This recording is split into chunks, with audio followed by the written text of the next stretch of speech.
శరత్ గారికి, ప్రధానంగా కొత్తగా ఎన్నికైన పార్టీకి బేస్ అనేది ఇప్పుడు దొరికింది కాబట్టి ఉదయ్ గారికి, సర్పంచ్ ఆయన ప్రత్యేకంగా శుభాకాంక్షలు తీసుకుంటున్నాను నేను. సో ఇంతవరకు చెప్పింది అందరూ విన్నారు మీరు సభ్యులుగా, పార్టీ సభ్యులుగా.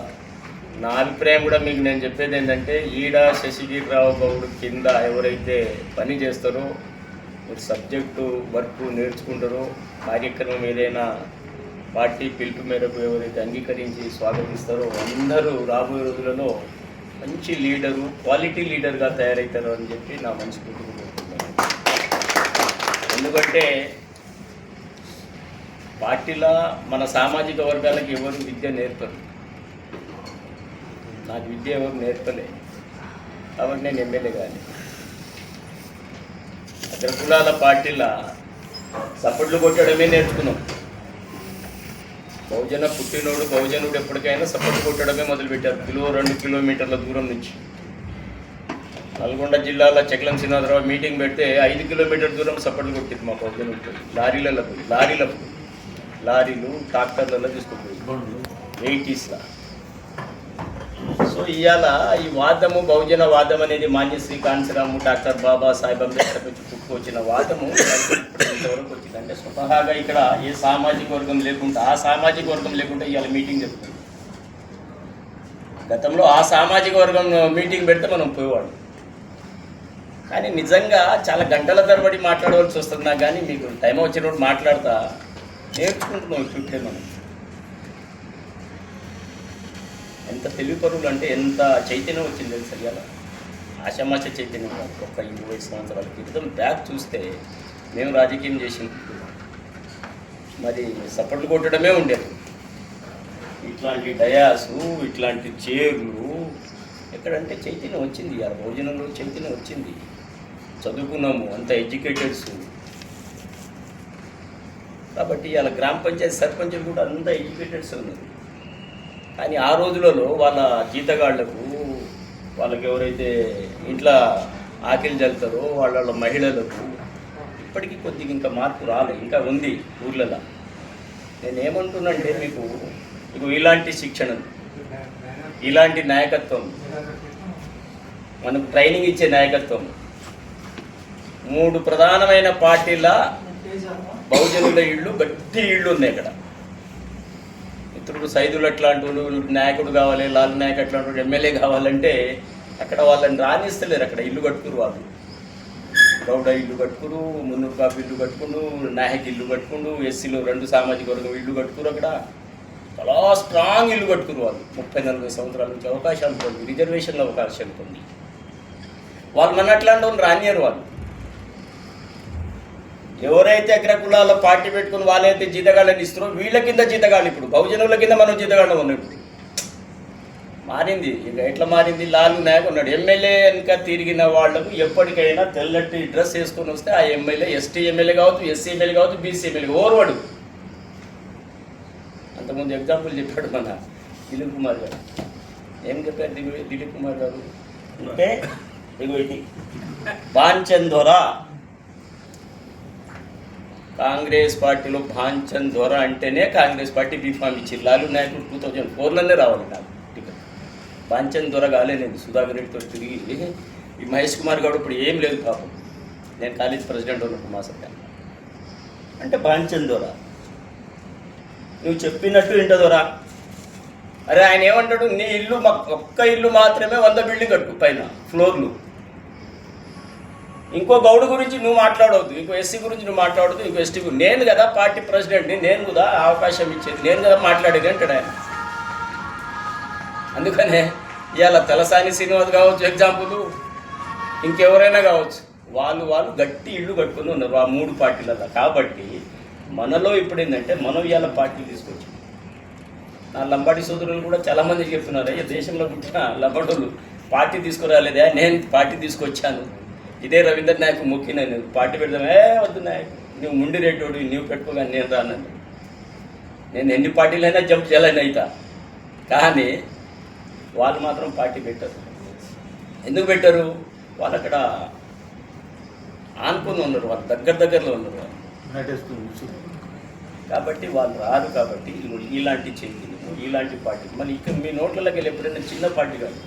పండిట్ జవహర్లాల్ నెహ్రూ కూడా అదే వరుసలో కూర్చొని ఢిల్లీలో పార్టీ రిజిస్ట్రేషన్ చేయించాడు. ఈడ శశిగిరిరావు గౌడ్ కూడా అదే లైన్లో కూర్చొని చేయించాడు. లాలు నాయకుడు అదే లైన్లో కూర్చొని చేశాడు. పార్టీ చిన్న పార్టీ పెద్ద పార్టీ కాదు. కేసీఆర్ ఇప్పుడు example driving licence 2 wheeler licence తీసుకున్నా 4 వీలర్ లైసెన్స్ తీసుకుంటే రెండు పనికి వస్తాయి. కాబట్టి పార్టీ అనేది అక్కడ రిజిస్ట్రేషన్ చేయించుకోవాలి ఫస్ట్ ఢిల్లీలో, దాని తర్వాత ఇక్కడ చేయించుకోవచ్చు లోకల్ బాడీలో. ఆ ప్రాసెస్ అన్నీ మీకు తెలుసు. ఇప్పుడు బీఫామ్లో మేము మొన్నదాకా మేము ఇద్దరం బాగా డిస్కషన్ చేసుకుంటాం. అన్నకు మాకు మంచి స్నేహితం కాబట్టి చాలామంది నామినేషన్లు మా మిత్రుడు శరత్ నామినేషన్లలో స్క్రూటింగ్లు ఎగిరిపోయేటోళ్ళు చాలామంది ఉన్నారు. మేమైతే దవ్వుకుంటుంటాం ఒకసారి. అంటే ఇప్పటికీ సమాజంలో నామినేషన్ బీఫామ్ ఎట్లా ఫిలప్ చేయాలనేది కూడా చదువుకున్న వాళ్ళు కూడా తెలియదు. కానీ మీరు నిజంగా చాలా అదృష్టవంతులే. మా బుడ్డే చెప్పింది చాలా పెద్ద అదృష్టం. ఒకప్పుడు ప్రభుత్వ పాఠశాలలో సంవత్సరం మొత్తం 56 అక్షరాలే నేర్పింది. కానీ ఈ రోజులు అందుకనే 56 అక్షరాలు నిజమైన నాయకత్వం దగ్గర నేర్చుకుంటుంది. నిజమైన నాయకత్వం దగ్గర, ఈ నాయకత్వం దగ్గర లక్షణాలు నేర్చుకున్న తర్వాత మీరు ఎక్కడ పోయినా కానీ సక్సెస్. ఒకప్పుడు తెలంగాణలో ఈనాడు పేపరే ఉండేది. ఈనాడు పేపర్ దగ్గర విలేకరులు చాలా చక్కగా ఎవరైనా రాజకీయ నాయకులు మీటింగ్ పెట్టినట్టే నేను చెప్తున్నాను, పేపరు పెన్ను ఒక బుక్ ఉంటుండే వాళ్ళ దగ్గర. నిజమైన విలేకరులు వాళ్ళు సొసైటీలో నిజమైన విలేకరులు. అంత దూరం వచ్చేసి చెప్పండి సార్ అంటే ఈయన మాట్లాడుతున్నది అధ్యక్షుడు వాళ్ళు మాట్లాడుతున్నది మొత్తం కూర్చొని రాసుకొని ఆ విధంగా పోయి వాళ్ళు పేపర్ స్టేట్మెంట్ ఇచ్చారు. కానీ ఇవాళ విలేకరులు ఒక్కరంటే ఒకరు ఇంకా ఫోన్లు అయిపోయినాయి, టెక్నాలజీ అయిపోయింది, ఎక్కడో ఫోటో తీసుకొని ఆచరణలో పంచుకుందామంటారు. ఎందుకు అంటున్నా అంటే నేను నిజంగా రాజకీయంలో భాష అనేది చాలా అవసరం. ఇవాళ మనం భాష పైన కూడా మాట్లాడవలసిన అవసరం చాలా ఉంది మన పార్టీలలో. ఈ 3 ప్రధానమైన పార్టీలు ఏం మెసేజ్ ఇస్తున్నారు ఈ సమాజానికి? ఆ భాష మాట్లాడే భాష ఏంది, లాంగ్వేజ్ ఏంది, పర్సనల్గా దిగుతురు. ఎందుకు ఇంత మీకు స్వార్థము అంటే సంపాదన స్వార్థం బాగా పెరిగింది కాబట్టి వాళ్ళకు అసెంబ్లీలో కూడా మాట్లాడే లాంగ్వేజ్ కూడా ఒకసారి వాళ్ళకి రావట్లేదు. ఇప్పుడు మన చిన్న చిన్న వయసు పెద్ద వయసులు కూడా ఒక్కోసారి సభలో ఆ కేసీఆర్ ఎట్లాంటి వాళ్ళు అమ్మ మీ బతుకు పాడంటే ఆ భాష చూసిరా ఎక్కడికి వెళ్ళింది ఆ భాష? మళ్ళీ ఆయనకే వచ్చేసింది కదా రివర్స్. ఇంకో ఆయన ఏమంటాడు చిన్నోడు అదే భాష మాట్లాడుతున్నాడు. అంటే మన కుటుంబంలో మనం ఏ భాష మాట్లాడితే అదే భాష కదా మన పిల్లలు మాట్లాడేది. కాబట్టి మీకు అన్న సహాయ సహకారాలు పార్టీల శిక్షణనే గొప్పది. మీ అంతటా మీరు ఇప్పుడున్న స్థితిలో ఈ 20-30 మంది అయితే బీఫామ్ మీ అంతటా మీరే రేపటి రోజున ఫిలప్ చేసుకొని బీఫామ్ వేసే స్థితిలో ఎవరి సపోర్ట్ లేకుండా ఆ ట్రైనింగు అన్నగారి దగ్గర నుంచి నేర్చుకుని కొంతమంది అందరికీ ఇవాళ ప్రతి ఒక్క కాన్స్టిట్యున్సీలో మీ బీఫామ్ మీరే ఫిలప్ చేసుకొని నామినేషన్ వేసే స్థితికి అయితే ఆధారపడి. కాబట్టి రాబోయే రోజులలో కాలము నిర్ణయిస్తుంది ఏంది ఏం సంగతి. ఇవాళ ఒక కూటమి ఏర్పడ్డది. ఆ కూటమిలో ఎన్నో ప్రయత్నం చేసినాం కానీ ఆయనతోటే స్టార్ట్ అయ్యింది. ఆ కూటమి కూడా ఇప్పుడు ఆయన బలంగా ఉన్నాడు కాబట్టి ఈ కూటమి స్టార్ట్ అవుతుంది. కాబట్టి అందులో నా గొప్పతనం నేను చెప్పవలసిన ఏం లేదు. కానీ కూటమిని మేము ముందు ఎట్లా నడిపిస్తాం, మాకు టైం అంటే చాలా ఇంపార్టెంట్. నేనేమంటా అంటే కేసీఆర్ ఇప్పుడు దిలీప్ కుమార్ గారికి నేను చెప్పాను టైం మెయింటైన్ చేయాలన్న గారు చెప్పాను. కేసీఆర్ నేర్పిండి కదా లాలు అంటాడు. అది కాదు నాకు కావాల్సింది. వాళ్ళు అంటారండి వాళ్ళు డబ్బు పెడుతురు, వాళ్ళు మీటింగ్ పెడుతురు కాబట్టి వాళ్ళు ఇష్టం వచ్చిన టైంకి వాళ్ళు వస్తారు. మనం కాదు కదా. కాబట్టి టైంకి మెయింటైన్ చేయండి, టైంకి ఫాలో అవ్వండి కార్యక్రమానికి. ఏది ఏం మీటింగ్ మీ జాతీయ అధ్యక్షుడు ఏం పిలిపిస్తే ఆ పిలుపు మీరు అంగీకరించండి. మీకు మేము ఎక్కడి నుంచి అయినా సరే రేపు ఫ్రంట్లో మా పార్టీ మీ పార్టీ అనేది కాదు, నేను కూడా మీ వాడినే, మీరు కూడా మా వాడే. కాబట్టి కాలం ఏం నిర్ణయిస్తుందో చెప్పలేము, ఎక్కడికెక్కడ నిర్ణయాలు తీసుకుంటుందో చెప్పలేము. కాలమే నిర్ణయిస్తుంది మనిషికి. కాబట్టి ఏది చేసినా మనం మంచిగా చేసుకుంటూ పోతున్నాము, మనం ధర్మం సైడ్ ఉన్నాము, న్యాయంగా పోతున్నాము. ఇక్కడ పైసా అనేది పనికి రాకుండానే ఉంది ఒక వ్యవస్థ. ఇప్పుడు ఎవరు మిత్రులు చెప్పినట్టు డబ్బు తనకు కాన్సెన్స్లో తిరిగేందుకు అవసరము. సైదులు నీకు బాగా తెలుసు డబ్బు ఎవరికి అవసరము, నీ నియోజకవర్గం తిరిగేందుకు. నేను అందుకనే చెప్పాను, ఫస్ట్ చెప్పాను అక్కడ, వనరులు సమకూర్చుకోలేని వాడు రాజకీయం వద్దు అంటున్నాను నేను ఎవరికైనా. సంఘాలు వేరు, పార్టీ వేరు. సంఘం కార్డు తీసుకొని పోతే నీకు తప్పించుకుంటాడు ఆయన, కానీ అదే పార్టీ కార్డు దగ్గర ఒక ఎంఆర్ఓ దగ్గర పోయి కూర్చుంటే, ఒక పోలీస్ స్టేషన్లో పోయి కూర్చుంటే నిన్ను చాలా రెస్పెక్ట్ ఇస్తాడు డెమోక్రసీలో. నువ్వు అందరి వాడివి పార్టీ. రేపటి రోజున నువ్వు ఎమ్మెల్యే గెలిచవచ్చు వాడ, నీకు ఎంప్లాయీ నీతో భయపడతాడు. కానీ సంఘము పొట్ట తిప్పల కొరకు సంఘం. కాబట్టి సంఘానికి పార్టీకి డెమోక్రసీలో చాలా తేడా ఉంది. మీరు ఇవాళ నియోజకవర్గంలో ఎవరైనా పోలీస్ స్టేషన్ పోండి, ఎంఆర్ఓ ఆఫీస్కి పోండి, ఒక కార్యకర్తకి ఏమైనా జరిగిందంటే అక్కడ పోండి, ఈ జైలు నడుస్తుంది వ్యవస్థ. వాళ్ళ సరైన సమాధానం చెప్పేటోడు లేడు. ఇప్పుడున్న లోకల్ ఎమ్మెల్యే ఇద్దరిని మాట్లాడి ఇద్దరిని కేసు పెట్టిస్తుండు. ఈయనది ఇక్కడ మాట్లాడుతుంది, ఆయన అక్కడ మాట్లాడుతుండు.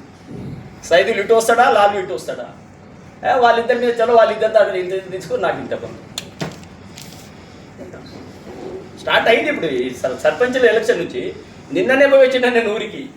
ఒక్కొక్క దగ్గర నుంచి 5,000 రూపాయలు ఆధార్ కార్డుకి ఏదో ఆన్లైన్లో చేయించేందుకు 5,000 రూపాయలు తీసుకుంటాడు సర్పంచ్. ఏందే అంటే, అన్న మరి మేము పెట్టాం కదా, 40 లక్షలు పెట్టినామన్నా, ఎట్లా వెళ్ళాలంటే ఇప్పుడు మరి ఎవరి తప్పు? 5,000 డబ్బులు తీసుకొని ఓట్లు వేసిన వాళ్ళది మనకు.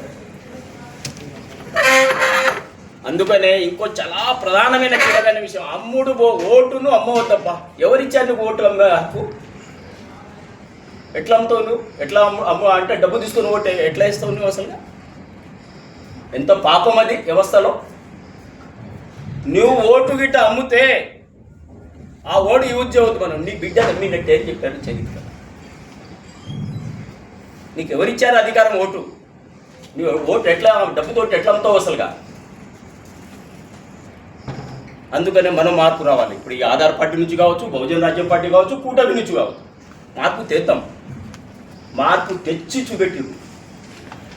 ఇంత పెద్ద ఉత్తరప్రదేశ్లో మాన్యశ్రీ కాంచరామ్ మరి డబ్బు ఇచ్చి కాదు కదా, డబ్బు లేదు కదా ఆయన దగ్గర, కానీ ఇక్కడ సీఎంని చేసిండు కదా, అది ఒక మార్పే కదా.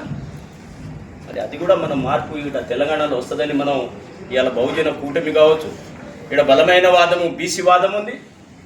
ఈ బీసీ వాదమే మనకు రేపటి రోజున అధికారంలోకి తెస్తుంది. కాబట్టి బలమంగా బీసీ వాదానికి మనం అందరు ఇవాళ బీసీ నాయకులు మేము అందరినీ చిన్న చిన్నగా అందరినీ ఏకం చేస్తున్నాం. ఇక్కడ వచ్చిన వాళ్ళు అంతా మెజార్టీ బీసీ నాయకులే ఉన్నారు. రేపు మేము కూడా ఇక్కడ కూటమిలో కూడా మేము బీసీ సీట్ల, జనరల్ సీట్ల మీద ఎస్సీ ఎస్టీ వాళ్ళు పోటీ చేయవద్దని కూడా ఒక నిర్ణయానికి వస్తున్నాము. ఎవరికి బీసీ సీట్లు ఎక్కడ కబ్జా అయినాయి? అంతా జనరల్ సీట్ల మీద అంత వాళ్ళు ఓసీ వాళ్ళే తీసుకోపోతున్నారు. కానీ ఏ ఎస్సీ నాయకుడో ఎస్టీ నాయకుడో గెలిచిన చట్టాలు ఎక్కడ లేవు కదా, వాళ్ళ సీట్ల మీదనే వాళ్ళు గెలుస్తలేరే. కాబట్టి మీరు అందరూ అర్థం చేసుకొని మంచి కాన్సెప్టు, మంచి ఐడియాలజీ, అన్న దగ్గర ఎంత సబ్జెక్టు నేర్చుకుంటే మీకు అంత పుష్కలంగా ఉంది. ఇక్కడ 100% ఇక్కడ గుండా నీళ్లు పుష్కలంగా ఉంది. కాబట్టి మీరందరూ లీడర్లు కావాలి. కాబట్టి మాకైతే చాలా హ్యాపీగా అనిపిస్తుంది. ఆధార్ పార్టీ వచ్చిన కాడి నుంచి మాకు ఎక్కడ కూడా రెస్ట్ లేదు. కంటిన్యూ సదరన్ పొలిటికల్ అకాడమీ నుంచి మొదలు పెట్టుకుంటే ఇందులో దాదాపు ఇదే హాల్లో 20 నుంచి 30 మీటింగ్లు పెట్టిన చరిత్రలు ఇక్కడ ఉన్న సభ్యులకైతే కొంతమందికి అయితే తెలియదు, పాత్రలకైతే తెలియదు, కొత్త వాళ్ళకి తెలియకపోవచ్చు. కానీ సో ఇది మాకు బాగా అదృష్టవశాత్తు ఇది ఒక సర్పంచ్ తీసుకొయితే వచ్చింది. ఇది ఇక్కడ ఈ హాలు ప్రజల చేత ఎన్నుకోబడ్డ లీడర్ అయితే ఒకడైతే వచ్చాడబ్బా ఇక్కడ.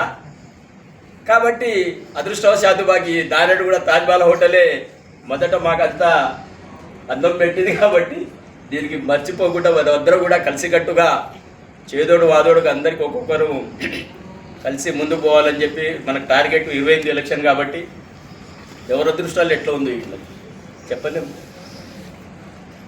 నాగేశ్వరరావు అయితే మంచి పోస్టర్లు పెడుతూనే ఉన్నాడు హాయిగా మంచిగా గ్రూప్లలో. కాబట్టి అంతా పబ్లిక్ మహిమ, పబ్లిక్ చేతిలో నిజంగానే ఇప్పుడు అందరికి కోపం వచ్చి బీజేపీ వద్దు, కాంగ్రెస్ వద్దు, బీఆర్ఎస్ వద్దు, కొట్టండి నాగేశ్వరరావు కొట్టి ఓట్లు పడిపోతాయి మా ఎంకనే చెప్పినట్టే. అందుకనే నవ్వుతూ ఉండండి. ఎందుకంటే మీ ఫేస్లో ఎప్పటికైనా నవ్వడమే ఉండాలి. ఏం పోగొట్టుకోలే మనం ఇడ పోగొట్టుకున్న వాళ్ళు అక్కడ ఉన్నారు. ఏం లక్షలు పోగొట్టుకొని బీఫామ్ తీసుకోలేదు, మనం ₹1,00,000 ఏమైనా ఖర్చు పెట్టుకోలేదు. హాయిగా తింటున్నాం. తిండి మాత్రం పుష్కలంగా ఉంటుంది. ఆధార్ పార్టీలో 3 పూటలు తిండి అంటే 3 పూటలు తిండి తినిపిస్తాము. చాయ్, టిఫిన్లు, స్వీట్లు అవి తినలేకన్నా మనం వెతికిపోవాలి. కానీ అప్పటిదాకా ఏ మాత్రం బేఫిగర్ కొట్టేసి సంతోషంగా ఇలాంటి మీటింగ్లు మనం జరుపుతూనే ఉండాలి. ఇప్పుడు ఇంకా సీరియస్ తీసుకుంటున్నాం. కూటమి ఏర్పడ్డ కాడ నుంచి ఇంకా నిర్ణయాలు ఇంకా రాను చాలా మార్పులు వస్తాయి. మీరంతా యాక్టివ్గా ఉండాలని చెప్పి మనస్ఫూర్తిగా కోరుకుంటూ, రాబోయే రోజుల్లో మా పుణ్య లెక్కనే ఎవరో ఎమ్మెల్యే గెలిచి మళ్ళీ ఇదే హాల్లో మనం అందరినీ సన్మానం చేసుకుంటామని మనస్ఫూర్తిగా కోరుకుంటూ సెలవు.